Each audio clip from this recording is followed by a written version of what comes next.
Welcome to Soul Lab, a Christian-based podcast utilizing logic, history, science, and scripture to better understand the Christian faith. And now your hosts, Delaney and AJ. Welcome back to Soul Lab. I'm your host, Delaney. And I'm AJ. What are we discussing today, AJ? We have some incredible discoveries to discuss today. We have one that I bet no one's heard of. Which one's or very that? few people. We're going to get to it later. Oh, okay. We have one I bet no one's heard of. We have one that I bet people have heard of, but they know nothing about. Which one's that? Can't tell you. Okay. And then we have one that I have no clue about because you haven't told me about it which yet. I found on the good old app TikTok. Yeah, I'm excited. Me too. It's going to be really interesting. Yeah. You may hate it. It's not, because I think yours are physical discoveries, like artifacts we have. Yeah, Mine is yeah. more like a little gem in the Bible discovered. I stumbled upon that someone else discovered. Yeah. On TikTok, yeah. We have two physical discoveries and one textual Yes. discovery. Is that right? Yeah. Is that right? Cool. We can call it that, yeah. That's Textual? That's very well put, yes. Yeah. I just made that up. Someone's going to check and see if that's a word. If it's not, don't tell me. Textual. Let's see. All right. I'm actually really excited because the first thing that we're going to talk about is a discovery that very few people have probably heard of, but it's actually a really, really interesting and incredible discovery. And I'm going to get to that in a minute. See, you and I are different because whenever you talk about something, you like to leave people wondering, and that infuriates me. Yeah. I'm always like, what is it? No, it builds the suspense. Yeah, I don't like suspense. And this is something that is incredibly highly debated. And it's been highly debated since the 12th century. Okay. All right, so the very first topic that we have, it is called the Shroud of Turin. Okay. And I'm going to be willing to Turin? bet. Yeah, Turin, Turin. I've been saying Turan, but it sounds much more like a mythical creature. Yeah, I don't think that's it. Okay, Turin, whatever. We'll watch. Someone will probably correct me. I believe it's pronounced Turin, Turin. It is the Shroud of Turin is also known as the Holy Shroud. Okay. Is the shroud, or basically it's the garment that Jesus was wrapped in Supposedly. after crucifixion. Supposedly. Yeah. Because I have hideouts. We're going to talk about it. Good, because I have many questions. I feel pretty convicted the opposite. I feel like this could really be it. Let's go head to head then. So, but that's Shroud the to idea is Shroud. that, the story of Jesus' crucifixion, right? After Jesus was crucified and Jesus was wrapped into a shroud or a garment. Which is and how they placed- buried people back then. That yeah. is like how it was done. So Yeah. his body was cleaned, he was wrapped, he was put into the tomb. And basically there was this cloth that they would wrap them in back then, right? It was called a shroud. And they would be pretty much naked and they're just wrapped in this one piece of cloth. We're going to start with when it was discovered, all right? It was discovered in 1350s-ish, first placed in the Church of Lyry, L-I-R-E-Y. It was put on display there. Now, when I say discovered, it was first announced that it was discovered. By who? The shroud first surfaced in medieval France. The earliest historical records of the Shroud of Turin place it in Lyry, France. During the 1350s, a French knight named Geoffroy de Charny allegedly presented it to the dean of the church in Lyry as Jesus's authentic burial shroud. Where did he get it from, though? Great question. Don't know. Okay. Because here's my thing. I feel like in that era, a lot of things were like discovered by a lot of people, and some of them we've discussed before. So the Holy Grail, like that, and then there's pieces of the cross that have been like discovered in the shroud. Although I will say, didn't Paul make his way up near France when he was like adventuring? It's possible that some of the artifacts made it up that high. I guess here's what we can say. Logically, there are a ton of what we would call biblical artifacts. Yeah. And it's hard for me to believe that all of them are just disintegrated, destroyed, not in existence anymore. Oh, yeah. I find that hard to believe. I think, especially people that interacted with Jesus, I think they would have kept things that were in close relation with him as a memento to pass down in their families. To me, that makes logical sense. I know I would do that if I was around the time of Jesus. I'd be like, I'm definitely going to take this, I'm going to take that, and I would pass it down to my family. Because I think logically it makes sense that there are things that were kept. I think what you're saying, though, is that you're saying that you feel like there's been so many things that have been claimed to have been found that don't have conclusive evidence. Right, which makes me just a little... Because there's like how many Holy Grails? I think 3 floating out out there. That I don't know. I looked it up one time. I think there's I think there's at least 2. But maybe I'm wrong. But it's which ones are real, which ones are not. Sure. But I will say, to your point, in the Bible, when Jesus does die, and they take his garment, his cloak, and the Romans gamble for it, that's kind of evidence that, like, obviously it had some value. They already were recognizing as Jesus was dying that this would have value. No, that's a really good point. It's like, why did they, what's it called? Casting lots. That's the right word. Yeah, the question is, why would they even cast lots for this king of the Jews that they're making fun of, that the Roman soldiers are saying that they're now killing, unless they thought that it had some sort of significant value, and they're like, maybe I can keep this and maybe it'll have some sort of value one day. But I do believe that there are things that have been kept. I think there's ancient artifacts that we have no idea of, that people have, that have not been disclosed. Personally, I do believe that to be true. Now, how do we differentiate between which ones are true and which ones are false? I think that we have to use logic and reasoning and just kind of form our own opinion on it. Which you're going to present now, yeah? I have some ideas on it. Okay, so I'll stop arguing for a minute and let you talk. Yeah, stop debating. But I'm going to start again. Yeah, so debating every word. I'm so sorry. I'm a doubter. Okay, I'm Thomas. Call me Thomas. All right. Like I said, serviced in the 1350s. The Pope at the time, I will say, so the Pope at the time of the Catholic Church immediately denounced it, said, no, that is not the actual shroud Jesus was wrapped in. This is a lie. He claimed the church was using that to bring in tourists, to bring in people, because they were paying to visit the church, just to see it. Do you know which pope that was? Yeah, it is Pope Francis that denounced the shroud. Was it the Catholic Church that claimed it at first? The Knight brought it forward to the Church of Lyre, which, yes, that is a Catholic church, which they put it on display. It is now kept in the cathedral in Turin, which is why it's called the Shroud of Turin. Okay. Right? And like I said, so the Pope denounced it. However, let's get to some more conversation about it. There's been a lot of heated debate on this topic. So here's the really critical thing on this. This is the whole reason this is even a big deal. Why would anyone believe that it's the shroud that covered Jesus? Why would they believe that if it's just a garment? There is some science. I can claim any garment as the shroud of Jesus, but there's some reason that people strongly believe this one is. Let me tell you why. So the shroud actually has an outline of a man, front and back, on it. When you open it up, I'm going to attach this in the show notes, but there's actually imagery that was taken of the shroud that we have today, modern day, that shows where someone cut it up and laid it out to show each section, and you can perfectly see the outline of a front and back of a man. It's front and back because it was wrapped under him, and then the same cloth is wrapped over it, top to bottom, and then around again to top. If that makes sense. Yeah. Like a giant U. Yeah. It was wrapped around him. And so his whole body was touching some piece of cloth at some time. Yeah, but it wasn't wrapped like this. It was like wrapped like this way. Like it went from here down around his feet and up his back. The whole reason this even matters, and I'm going to attach this in the show notes, is because you can see the depiction of a man front and back on this cloth. There's, for some reason, and this isn't normal. You don't just wrap someone in a cloth, they die in it, and all of a sudden there's a perfect image of them on it. That's unheard of. And it's lightly on the cloth. If you touch it, it comes off.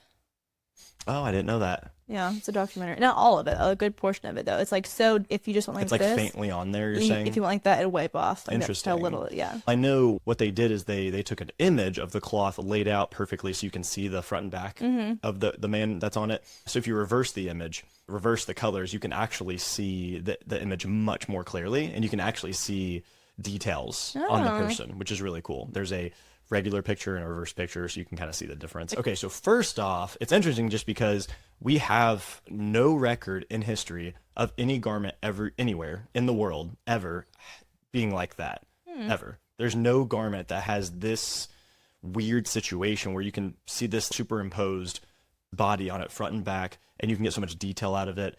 The method in which it's on there is unheard of, so I'll get to that more later, and I'll speak to that more later. But whatever caused that image to get on that cloth, we don't have the capability of doing it, so no one can. We don't have that ability to do that, to recreate that, and no one can figure out how it happened. So I'm gonna get more to that later. But that's the reason. That's the reason that there is a side to this argument of people who are so serious about it.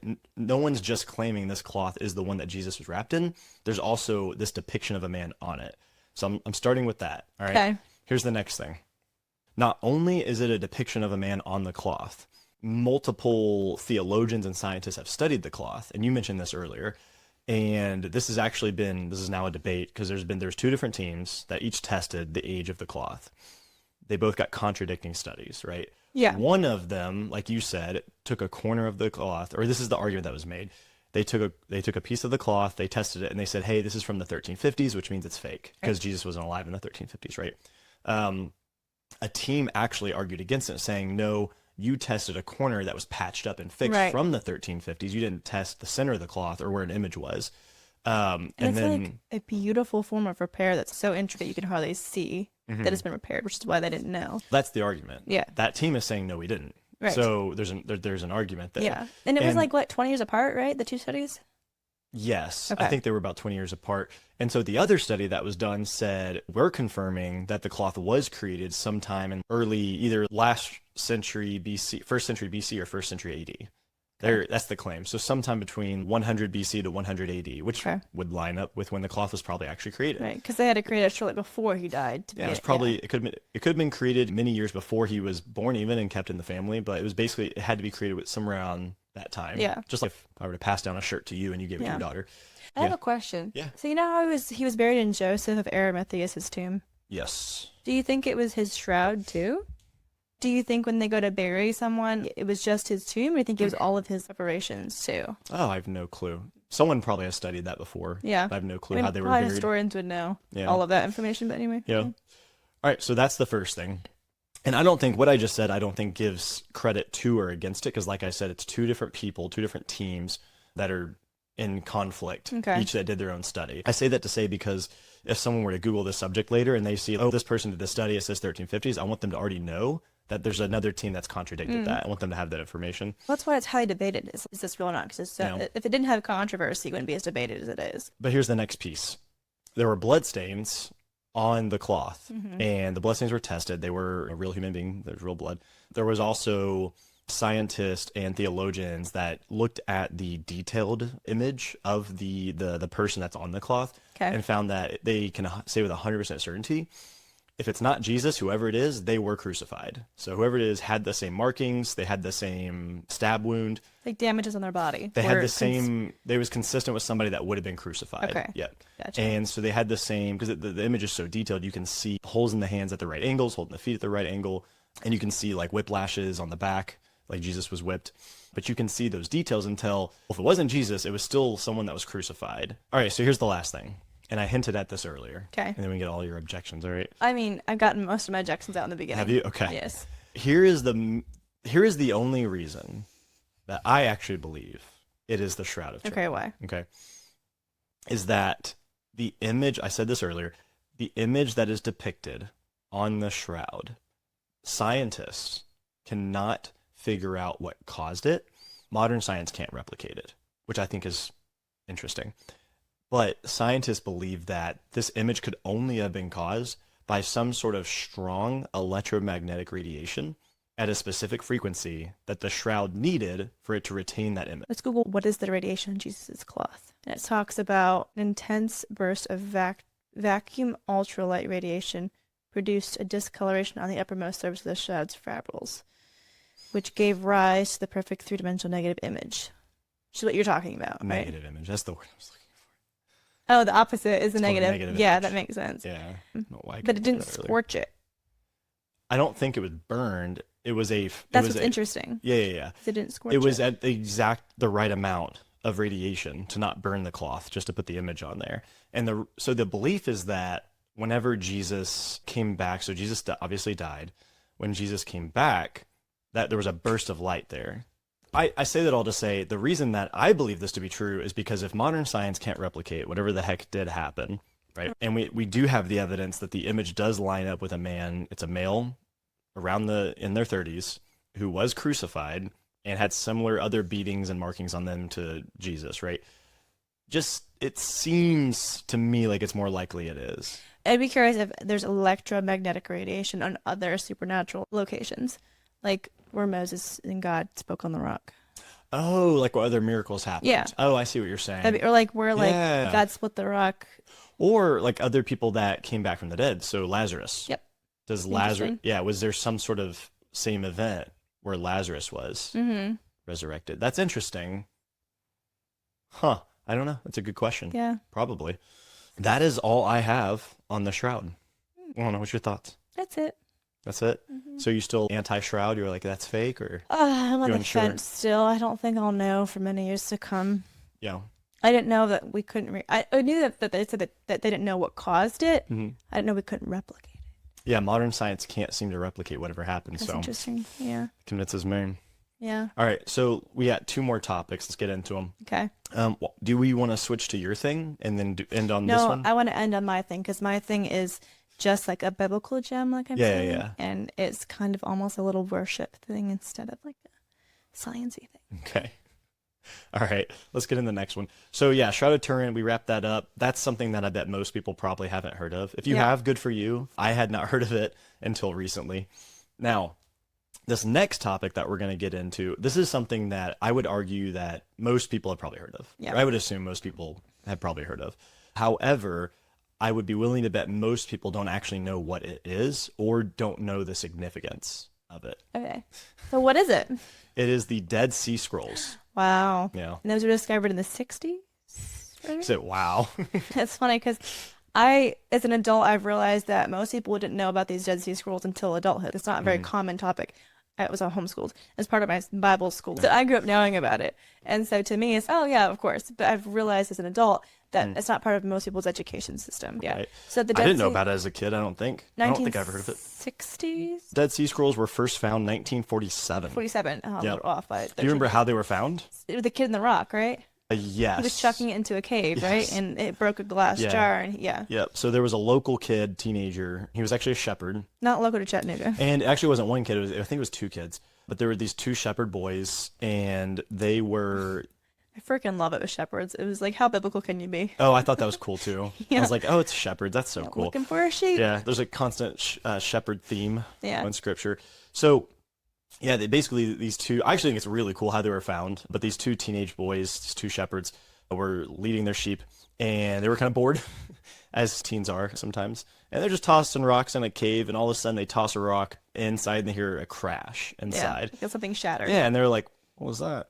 So they go inside, and they find a few jars that are in there. So keep in mind, this is 1947. They found their sheep. And so they go inside, they find a few jars, they look inside, and there's these ancient scrolls. And they still don't know what they found, right? They're just like, what's up with these jars? Didn't they destroy some by accident? Yes. Yeah. Yeah. Okay. So some were destroyed by accident. They're so frail. Right. They're thousands of years old. And these kids are like, oh, what do we find? Someone left these in here. This was just the first finding, to clarify, because there were other findings over time that it's a collection of the scrolls. Yeah. Okay. So there's 2 years where they were found. Oh, I thought it was 20. There were no. So there's wow. so there's 11 caves. Maybe that's what you're thinking of. Maybe. Yeah. So there was a total of 11 caves that held all of the scrolls I'm going to talk about here in a little bit.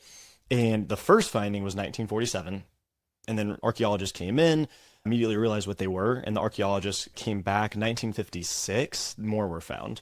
The caves were in Khirbet Qumran, and this was near the Dead Sea, which is why it's called the Dead Sea Scrolls, right? That's where they were found. These scrolls are dated 2,000 years old, right? 200 BC to 200 AD, something like that.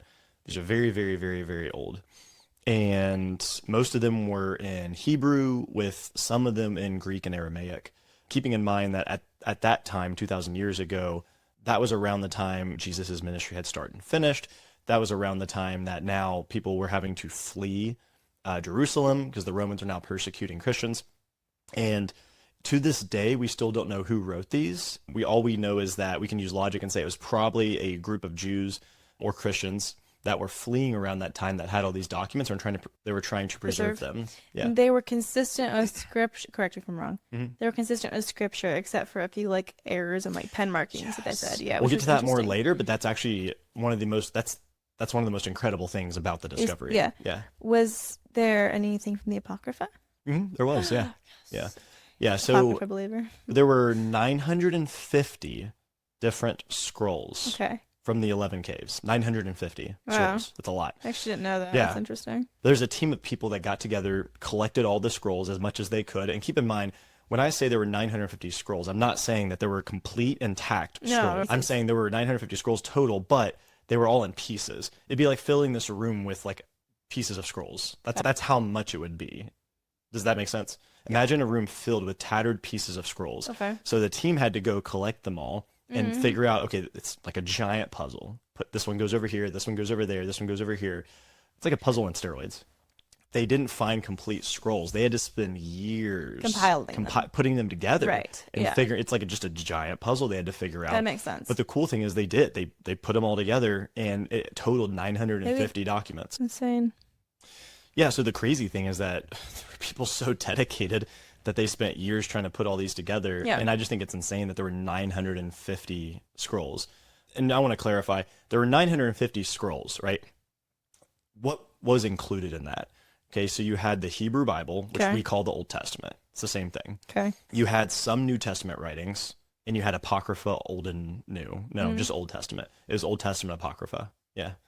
Why are you so happy I about love that? the Apocrypha. Yeah. So you had, like I said, Hebrew Bible, some Apocrypha books, some New Testament, and there were some new Apocrypha in there, which we'll get to more in a little bit. Oh, that's interesting. Yeah. I just, oh boy, I shouldn't read it now. There was only one book. I thought this was really interesting. There was only one book in the Old Testament that was not found. I want to guess. Is it Esther? I'm kidding. It is Esther. You already knew that. Okay, so Esther wasn't in there, which, like we discussed, half of Esther is in the two chapters of it. Yeah. A couple considered chapters Apocrypha. are apocryphal, and the Bible ends abruptly. I remember as a kid being bugged, but I was like, why did it end there? And as an adult, discovering half of it's missing from my Bible. I keep saying half. Two chapters. Yeah, some of Esther I think it goes to is chapter, considered Apocrypha. I think it ends at chapter 9 or 10 in the Bible, and it goes to like 11 or 12. I don't remember. But anyway, But the here's- point I was going to say is that there is a huge, growing up, I heard there's a huge, like, debate if Esther is a myth. Like, it was like, what's it called? A parable, not a myth, a parable. If it was a parable someone told, or if it was actual historical. But they have found evidence, which we'll discuss in another episode, that Esther did exist. So, Oh, there's that. interesting. But we'll come back to that in a future episode. Here's a new conviction I have Yeah. based on this evidence, right? Okay. So here's my logic. If 950 scrolls were found, all right, and they didn't find like one book of Genesis, one book of Job, right? It was like there'd be 30 books of Genesis, 30 books of Job, but there's not one Esther found. I'm starting to feel convicted that maybe that whole book should be considered Apocrypha. Okay, can you say that again? Yeah. So imagine, I'm trying to figure out how to word this correctly. So my logic here is that if we found every single book in the Old Testament in these caves, every single book, not once, not twice, not 3 times, 20, 30, 40 times. Yeah. Okay. But there's not one Esther. Yeah. These people don't have a book of Esther. Yeah. It makes me think that it should be Apocrypha. I disagree. So that's my conviction, is that these people who it seems like they were fleeing and hiding, they were in caves, they thought it was so critical important as they're fleeing and hiding to bring with them these documents, right? Does that make sense? Yes, yeah. These documents are critical to them. Yeah. They're transporting them, but there's not a book of Esther in it? Yeah. I guess book of Esther's not important. Why? That's what I'm going to challenge, I would challenge that either we haven't discovered it, it's hidden somewhere, it got lost somewhere, or maybe, because here's what I would challenge. If Esther's not there, but other Apocrypha are there, then those books should be in the Bible. If we're going to use the same logic to rule Esther out, they got to use the same logic to rule the rest in. You know what I'm saying? You're saying like 1 or 2 books.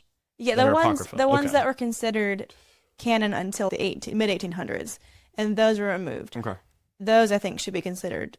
Mary Magdalene was not in the Apocrypha, but that's considered Apocrypha to a lot of people because it's written by her. It's not. But another chapter at a time. The whole point being, it's another that conversation. I'm not sure we can use this logic to rule Esther out unless we use that logic to rule the other ones there in. Does that make sense? Interesting. Yeah. I don't know. I disagree. It's good logic. Yeah. I think it's good logic. I think there's something to say that for some weird reason Esther wasn't included. All right.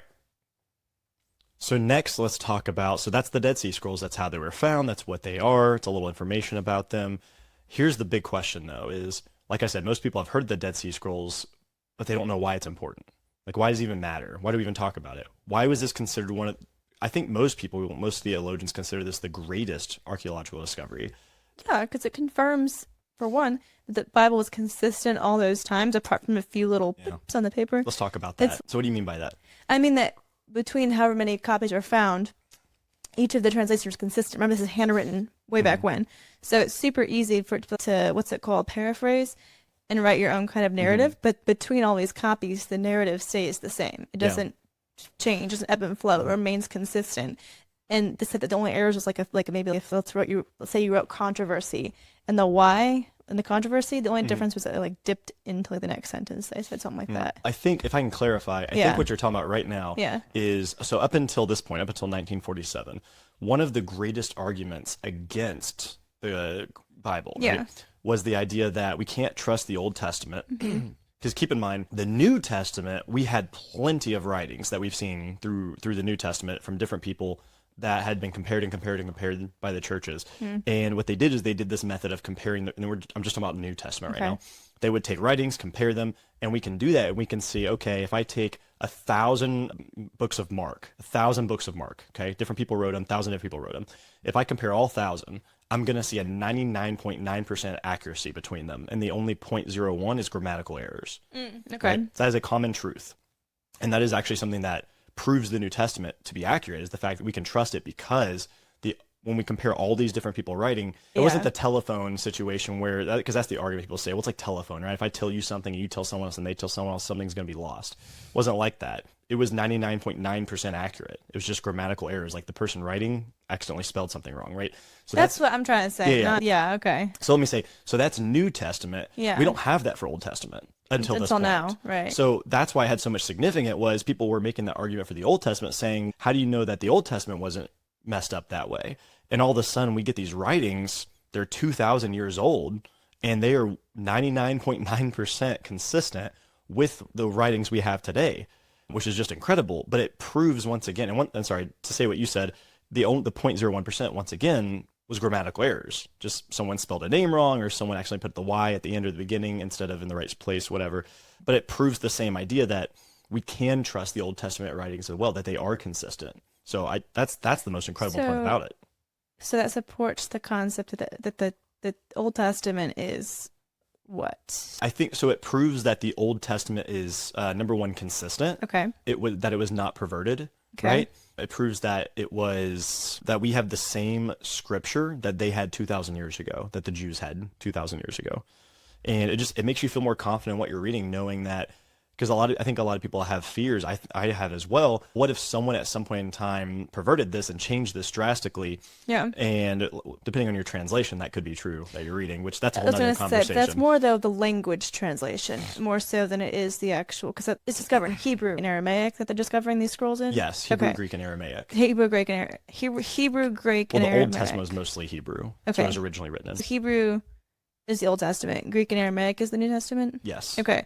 In that language, it's consistent from the beginning. Because I want to clarify that there's discussion of, in the New Testament, in the King James or New King James, it says Easter. Well, Easter didn't exist. So what? But we know that was added. That's not what we're discussing. We're discussing like the Hebrew. The original Hebrew words that were used are consistent with the original Hebrew that we thought were used. Yeah. I see what you're saying.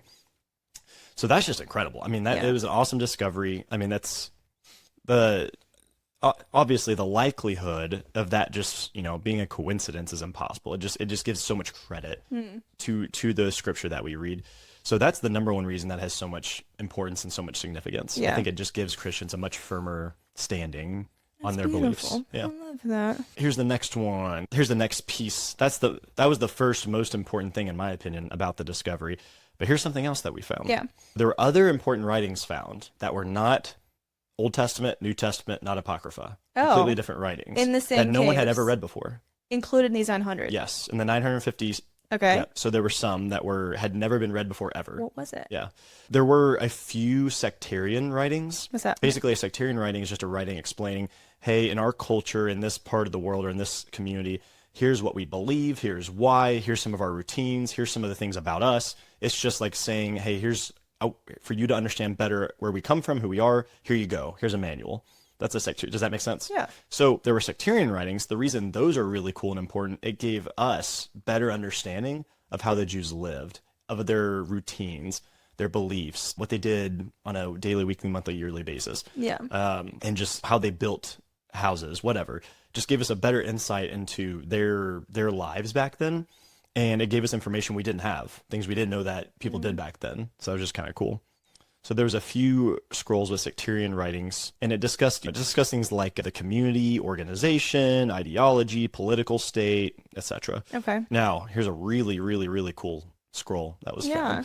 And I'm 100% sure someone has already taken full advantage of this, but there's a scroll that was found, and it's called the Copper Scroll. Copper? Mm-hmm. It's called the Copper Scroll. Copper. Mm-hmm. Copper. Yep. Okay.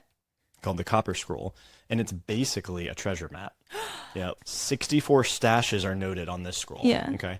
What the stashes contained, no one knows. Yeah. All right. That's so Believed that the stashes contained Where did they wealth. go? If they never found So it. here's the deal. I can't answer any questions about it. All I can tell you, it's the crazy. So here's the And thing. it's top Here, secret and let me someone tell you knows. what we know. Yeah. We know that there's a copper scroll. Okay. We know that it depicts 64 stashes. Okay. We know that most likely those stashes held wealth in some sort. Could be golden, could be like gold. Knowledge. It could be other scrolls. Ooh, artifacts. It could be artifacts. It could be the money that was in circulation at that time. Keep in mind, we believe that whoever wrote these, whatever community was moving these 950 scrolls, right? Wasn't one man, wasn't a family. It had to be a big community. It was 950 scrolls. It's a lot of scrolls. Yeah, it's a group of folks. They were hiding in the caves. It seems very clear they were fleeing, running from something. Were the people hiding in the caves too? Yes. Oh, okay. Yep. Gotcha. So they didn't just stash in there; they were stashing themselves It there. seems like they were with the stashing the scrolls there for safety, but there's also themselves. evidence that other people lived there. They at were the time. chilling there for a minute. Yes. Okay. They were chilling there for a minute. With the scrolls. I didn't know if they went out and hid them. If they were like, Yeah. It seems, yeah. So it seems like there's people fleeing. It makes sense that the community, this group of people, took all their funds, all their gold, all their artifacts, all the things of importance with them and hid them in different places to try and support the cause. So it what was the seems like cause? they're trying to survive. They're trying to get away from Rome, and that is now persecuting Oh, them. it was Rome. So, Oh my gosh. but the crazy thing is that this copper scroll that was found, it's just interesting that we all know, if you Google it, you're going to find information on the copper scroll, 64 stashes. You don't know That's where well the known. stashes go. But no one can tell you where they are, where they go, what was there. So obviously someone got a hold of the scroll quickly, read it, and checked out those things, and either reported them as empty or... So you think there was money there? No, I think that there was gold. More I think there scrolls. was local, whatever the currency was at the time. I think there was more scrolls. I think there was probably artifacts, things of importance. Yeah, I think there was a mixture of things. Maybe one of those things was, for example, maybe the Shroud of Turin, which we talked about earlier, was one of the stashes. Oh, my rings. Maybe the Holy Grail. goblet? Here's the last thing. I want to talk about the longest scroll that was found. I just thought this was kind of interesting. It was 26 and a half feet. Okay, 26 and a half. So Which is a that's super long scroll. Guess what the scroll was on? You'll never get. Okay. It was... Oh, it was a genealogy. No, that's close. It was called the Temple Scroll. And literally all it did for 26 and a half feet was explain the design of the temple. Okay, it must be important. Apparently. So that is the Dead Sea Scrolls. Wow. Hopefully you guys learned a little something new. Apparently Delaney did. Yeah. I did too when I was researching. And I'm over here, yeah, it was part of my curriculum growing up. And then I was like, and, oh, and what? yet you still learned. Yeah, I had no idea. It's pretty cool. You said Esther wasn't in that, and I feel like that maybe is consistent with the theory that Esther is a parable. I don't believe that personally, but I've heard that rumor. It kind of points towards it. It does. Points towards but if it points towards it, then it also points to the fact that the Apocrypha is real. Not necessarily. Maybe they just thought, maybe they liked those books of the Apocrypha. And they were like, but Esther, that's just a parable. I don't know. But you can't use logic for what you want. Right. All of it. Of the Dead Sea Scrolls, what was your favorite? Actually, what was the coolest thing I mentioned? What you said of what you said, and you said a lot today. So I just want to say thank you for sharing. Oh, you're welcome. But of the Dead Sea Scrolls, Yeah. my favorite part would be, I think, the treasure map. The Copper Scroll? Yes. Yeah. Yeah, theologians probably wouldn't call it a treasure map. I just describe it that way. I 'cause also that's how it am seems very to be. happy that the Apocrypha was in the scrolls. Hold on, let me clarify. Not the Apocrypha. Some of it. The Apocrypha is a broad subject. Yes, no, okay? but those books. There were some books found that were in the Apocrypha Yes. that were found. Yes. And I don't remember which ones. I'd have to look it up. Oh, Yep. I like that a lot. That makes me very happy. I think for me, yeah, probably the Copper Scroll. I thought that was really That's cool. really interesting, Yeah, I thought yeah. that was really interesting. I do also find it interesting how many. I didn't realize there were that many scrolls of one book. Genesis has 20 or whatever. I didn't know that. That was interesting. Yeah, and I don't remember the exact number, but I was just trying to get the idea Yeah, across I get your that point. they didn't just find one Genesis. Right, It was it like was multiple books of Genesis, Yes. multiple books of Exodus, Just right? interesting. Yeah. That was cool. And it's also interesting that they found the scripture to be so important to do that. Yeah. So now that we're done with my two topics, Yes. Delaney's got something to share, and I have no clue what it is. I believe it's Jalian Abenia. It's going to be in the source material. I'll send you the link. I just was strolling on TikTok and passed her page, and she made this point, which I found to be fascinating. And I delved a little bit more into it, but not much, mostly what she said. So what it was, okay, so we're going to go back in time a little bit to Old Testament, okay? So Exodus 12, verse 22. Okay. So do you know what that chapter that's discussing? I have no idea. Okay. So do you remember when Moses was chilling in Egypt and he was trying to get the people out of Egypt? Yes. Okay. And Pharaoh was like, no, you can't take them. I'm so sorry. Do you remember that? Yeah. Why are you laughing at me? I don't know if that's how he said it. Okay, yeah. but you get my point. Okay. Yeah. Pharaoh's, no, you can't have them. And then God sent these plagues over and over and over Yes. again. Okay. Yeah. I believe it was the 10th one. It was no longer, I mean, maybe it's considered a plague, but it was no longer so much a plague as it was more of a like consequence. And what God did is he said to Moses, I'm going to send the angel of death over Israel and take the firstborn son. And if in order for the angel of death to pass over your house, you need to paint the blood of a lamb on your doorstep with a hyssop branch. So let me just pull up the actual verse so we can read it. It says, take the branch of hyssop, okay, and dip it in the blood that is in the basin and touch the lintel and the 2 doorposts with the blood that is in the basin. None of you shall go out the door of this house until morning. Okay. And if they did that, then the angel of death would pass over that house and the oldest son would be spared. Yeah. Okay. So that's relevant because that's where Passover comes from in the Bible. Okay. So that's important for in a second. Okay. Yeah. So do you know what a hyssop branch is? Okay. It's like a medicinal plant that's used for healing. No, I didn't know that. Yes. So even to this day, you can use it. So it's kind of like a purple. It's actually blurple, a blurple plant. Is it really?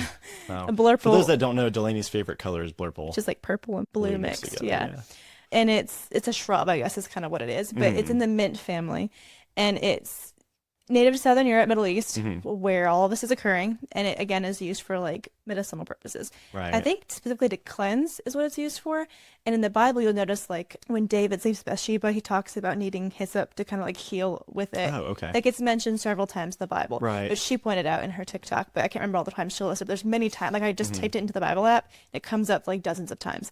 It's all over the Bible. Okay. So then fast forward to Passover when Jesus dies. Okay. Still Passover. Okay. So he's on the cross and they take a hyssop branch and they dip it in vinegar and feed it to him. Oh, interesting. Right. Isn't that fascinating? So the blood of the lamb, that's what they did to put on the doorposts, right? To spare the oldest son. Okay. It's supposed to be like a connection between that event and Christ dying. It's saying that is Christ dying to end that suffering. It's kind of like a tie to the Old Testament. Which is just I'm getting goosebumps. Fascinating that hyssop is used in the Bible for medicinal purposes, and also that the entire Bible back to Exodus is pointing to Christ's coming and his death, even way back in Exodus. God was like, I need to save these people. I'm gonna do this in this way with this a lamb, a hyssop branch, and the lamb's blood.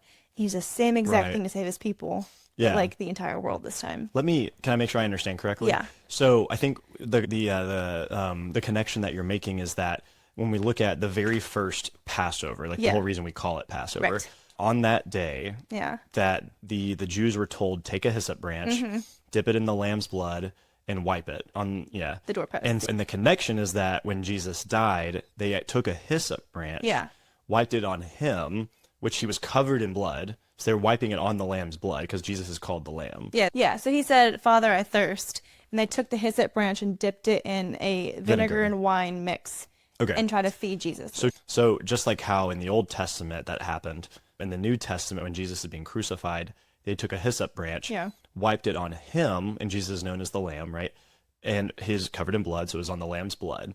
And so just like how in the Old Testament at that Passover, that was to protect them or save the people from the angel? From the angel of death. So, the point is that God used the lamb's blood to spare the children of Israel from the angel of death. And God uses the lamb's blood, Christ, to spare the world from the angel of death. That's the connection. Yeah. Also, hyssop being a theme throughout the Bible. Oh. Not just, but anytime like David needed Christ, and so he called for hyssop. Yeah. It's interesting. It is really interesting. Okay, let's read the Bible verse where he does just for I'd be curious. sake. You feed someone vinegar with a plant, by the way. So I'm kind of curious to hear that. A hyssop branch. Yeah, let's read it. I'm curious. Sure. Okay. Yeah, I'm going to read the full chapter. Not curious. the whole thing, but I want to see the pretext and post-text. Okay, so it's titled The Death of Jesus. This is John 19 and ESV 19, verse 28. After this, Jesus, knowing that all was finished, said, to fulfill the scripture, I thirst. Yeah, so that the words that Jesus just said, Yeah. and this happened consistently throughout the time Jesus was being crucified, he was saying something that was an Old Testament prophecy. Yeah. So the Old Testament prophecy is that, basically, I'm going to summarize, is that the one that is crucified will say those words. And so he said it to fulfill scripture. He probably wasn't actually thirsty. I did not know that. I mean, maybe he was actually thirsty. I don't know. A jar full of sour wine stood there, and they put a sponge of the sour wine on a hyssop branch, which would be like the little lavender thing I just showed you a picture of. Yes. Yes, and held it to his mouth. And when Jesus had received the sour wine, he said, "It is finished." And he bowed his head and gave up his spirit. And meaning he passed. Oh, but you know what's cool? What did they put on the sponge? Sour wine. Wine. What does Jesus say wine is? My blood. My blood. The blood of the Lamb. There you go. Yeah. I knew you could make the tie without wiping it on his face. I'm sure you've seen it, but there's this really incredible chart that shows all of the hyperlinks in the Bible. Yeah, my dad's obsessed with it. Yeah, I mean, it's pretty cool. Yeah. I think it just speaks to the authenticity of Scripture. Yeah, This comparison. That's really What, do you cool. think it fits with that topic enough? Sure. This isn't an archaeological discovery, so that's why it's like a little different. Which I was saying, it's not a physical as well. But it's still really cool. Again, it's really cool. That girl, which we're gonna cite in the comments, because when I read, I was actually listening to it. It wasn't like I was like cleaning my house listening to it, and I was like, wait, that's kind of interesting. Because I was kind of like half listening to it. I was like, let me hear that again. That's my little Bible gem that I found. That was a good she found discovery. All right, you got anything else? I think that's it. Yeah, me too. All right, what did we talk about? So we talked about the first archaeological potential discovery, most people probably haven't heard of, which is the Shroud of Turin. Up to you guys to decide if you believe it is authentic or not, all right? I feel convicted that it's authentic. I'm on the fence. Delaney is on the fence, all right? We talked about the Dead Sea Scrolls. And how the Apocrypha's there. And how some books of the Apocrypha are in there. But not Esther, which is interesting. Why is it not in there? Why couldn't they find it? I don't know. Maybe it's also Apocrypha. Who knows? Up to us to speculate. And yeah, I thought the Copper Scroll was really cool. The Copper Scroll's interesting. 64 stashes. I'm going to go find them. Yeah. Yeah. When you find them, let me know. Okay. And then that's something that hopefully people took away something from that. I definitely learned researching it. And then we talked about not a physical discovery, but a really cool biblical connection discovery that Delaney mentioned.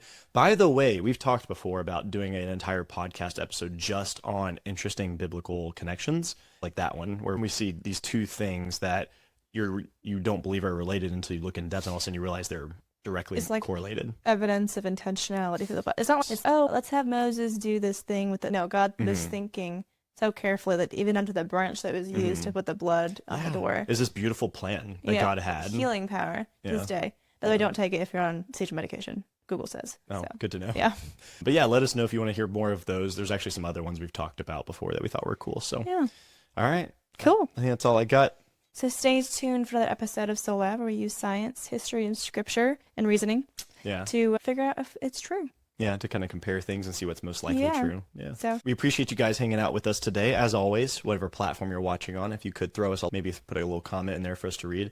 And if you have any questions, feel free to shoot us a message. We'd love to get some support there. We're trying to grow as much as we can to try and spread this knowledge that we ourselves are learning. And if there's anything you guys want us to talk about, let us know. But I have been your host, AJ. And I'm Delaney. See you guys next time. Thank you for listening to another episode of Soul Lab with AJ and Delaney. You can find all materials referenced from today's episodes in the show notes. If you enjoyed today's episode, please like, comment, and subscribe. Check out our website for more episodes and stay tuned for the next release. Thanks again, and we'll see you next time.